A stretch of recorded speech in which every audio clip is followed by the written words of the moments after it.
अस्सलाम वालेकुम।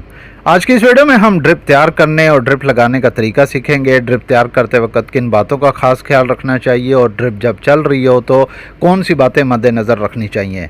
इस पेशेंट को हमने आईवी फ्लूइड देना है जिसके साथ मल्टीबायोंटा इंजेक्शन भी एडवाइस किया गया है। हमें ड्रिप के लिए सामान चाहिए, साथ 10 सीसी की सिरिंज चाहिए, ड्रिप सेट चाहिए और इसके अलावा फिर आप कैनुला लगा सकते हैं या फिर आप अगर डायरेक्ट लगाना चाहते हैं तो बटरफ्लाई की नीडल इस्तेमाल कर सकते हैं। और इस बात का भी आपने खास ख्याल रखना होगा, जैसा कि आजकल गर्मी का मौसम चल रहा है, गर्मी के मौसम में ना तो ड्रिप बहुत ज़्यादा गर्म होनी चाहिए और ना ही ड्रिप बहुत ज़्यादा सर्दी के मौसम में ठंडी होनी चाहिए, क्योंकि अगर ड्रिप बहुत ज़्यादा ठंडी होगी तो पेशेंट को शिवरिंग होना शुरू हो जाएगी, पेशेंट को सर्दी लगना शुरू हो जाएगी और पेशेंट के लिए ड्रिप वो सूटेबल नहीं होगी और मजबूरन फिर इस ड्रिप को रोकना पड़ेगा। और ड्रिप में अगर महंगे इंजेक्शन डाले गए हैं तो वो सारे इंजेक्शन ज़ाया हो जाएंगे, क्योंकि पेशेंट के लिए वो सूटेबल नहीं रहेगी और पेशेंट को शिवरिंग होना शुरू हो जाएगी। अब हम ये ड्रिप तैयार करने लगे हैं। ड्रिप तैयार करने से पहले आप ये जो कवर देख रहे हैं, इस कवर को आपने रिमूव करना होगा। अक्सर ड्रिप में ये कवर आता है, तो अगर ये कवर लगा हुआ हो तो आपने इसको कवर को हटा लेना है।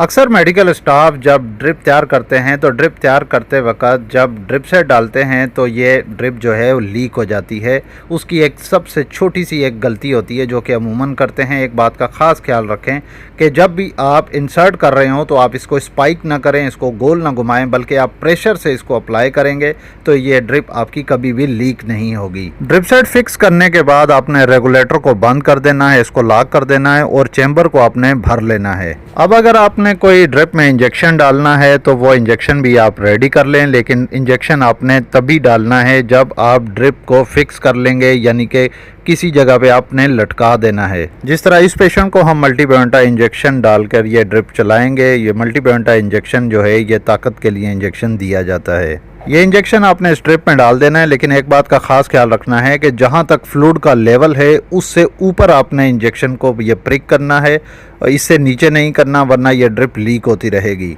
इंजेक्शन डालने के बाद आपकी ड्रिप रेडी हो चुकी है। अब आपने जितनी भी इसमें एयर होगी आईवी सेट में वो आपने निकाल देनी है। अगर आप अपने पेशेंट को कैनुला लगाना चाहते हैं फिर तो आप कैनुला लगा देंगे। अगर आप बटरफ्लाई के साथ जो है अटैच करना चाहते हैं तो फिर पहले आपने बटरफ्लाई इसमें फिक्स करनी होगी, उसके बाद फिर आपने पेशेंट को नीडल लगानी होगी।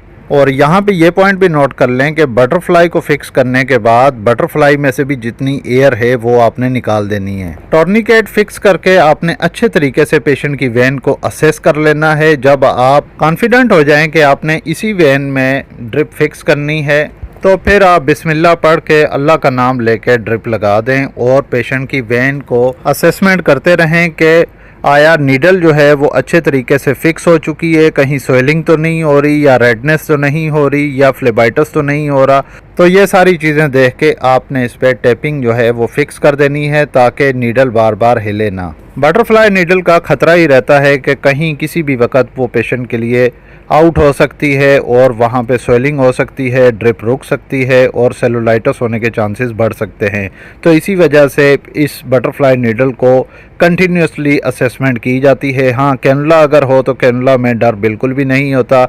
अगर एक बार पेशेंट को फिक्स कर दिया जाए तो वो सिक्योर रहता है और पेशेंट भी कंफर्टेबल होता है। ड्रिप की स्पीड जो है ये डिपेंड करता है कि पेशेंट की कंडीशन क्या है, इसमें इंजेक्शन कौन से डाले गए हैं या कितने घंटों में ये ड्रिप जो है वो कंटिन्यूसली देनी चाहिए, उसी हिसाब से इसकी कैलकुलेशन की जाती है। मेरी क्लिनिकल प्रैक्टिस में अगर 1000 ml की ड्रिप मैंने लगाई है तो वो कम से कम 4 से 6 घंटों में जाती है।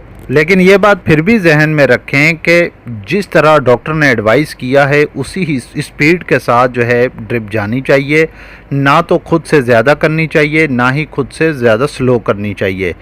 जो पेशेंट के लिए बेनिफिशियल रहे, जो पेशेंट के लिए फ़ायदेमंद रहे, उसी हिसाब से इसका कैलकुलेशन रेट जो है वो एडजस्ट करना चाहिए।